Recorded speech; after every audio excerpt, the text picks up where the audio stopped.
نمبا شلي يمد وشلي الصباح قلن كي هرو 4 ساعة 5 ساعة ميلها صيحي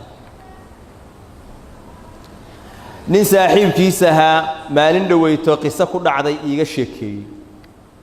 markaas waxaan ku yiri waxaan rabi lahaa asaga laftigiisa inaan ka wariyo oo aan arko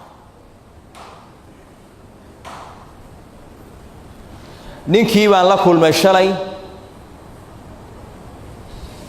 waxaan weydiiyay qisadii aan saaxiibkiis ka maqlay sidee ahayd buu igu sheegay wuxuu yiri dibadaan joogay Canada habeenkii baan seexday anoo iska caafimaad qabo fiyow ilbaa idamtay dam hal ilbaan waxba ka arkahay dhag bay tiri khalaas waa seexat wax yar ka bacdi tii kalena waa dant labadii indhood dam bay noqdeen wiil yar oo dhagalaaba ii joogu yiri haweentuna shaqay aadaa telefoonku hadaa dhacay asaguna maqli ma hayo aniguna uma jeedo markaasaan xanuunkan igu yimid dhaqaatiirtii baan aadnay wiil halkaan tag dhakhtar hebel u tag mid hebel u tag ana degdegaha la igu sameeyay oo kala duwan natiijadii waxay noqotay waxba laga ma qaban karo markii daba dhakhtarkii wuxuu yiri ugu dambeeyay laba mid weey inaad wadatid ay ku hogaamiya oo aygu aad ka haysatid aygaas aad gadatid yeena u shaan dheer oo la qaadatid dadka indhaha la qaataan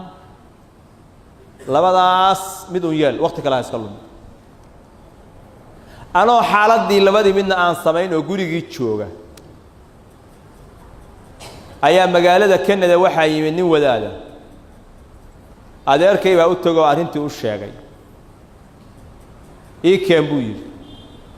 markii la igeeyay wuxuu yiri waxaan musiibo kugu dhacday weeye ku sabar ducadaana waa ibaray buu yiri adhib al-ba's rabb an-nas washfi anta ash-shafi la shifaa illa shifaa'uk shifaan la yughadiru saqam habeenkii baan soo kacaa salaatul layl baan u soo kacaa salliga aan haysto dhinaca qiblada u jeeda saacad yar oo ku dul dhiga masaa u taabtaa oo iska tukadaa buu ducadaana ilaahay baan ku baryaa buu oo ku tuuba 3 bilood muddo intaas la eg markaan indha la'aan ahaa waxaan arkayaan aan la arag ayaan habeenkii dambe salaatul layl tukaday ducadii ku ducaystay waan seexday buu salligii laftigiisii baan isku tuuray buu salaadii subaxiga oo aan la gaarin subaxii markii la gaaray baa haweentii intay soo dul istaagtay ikicisay wiil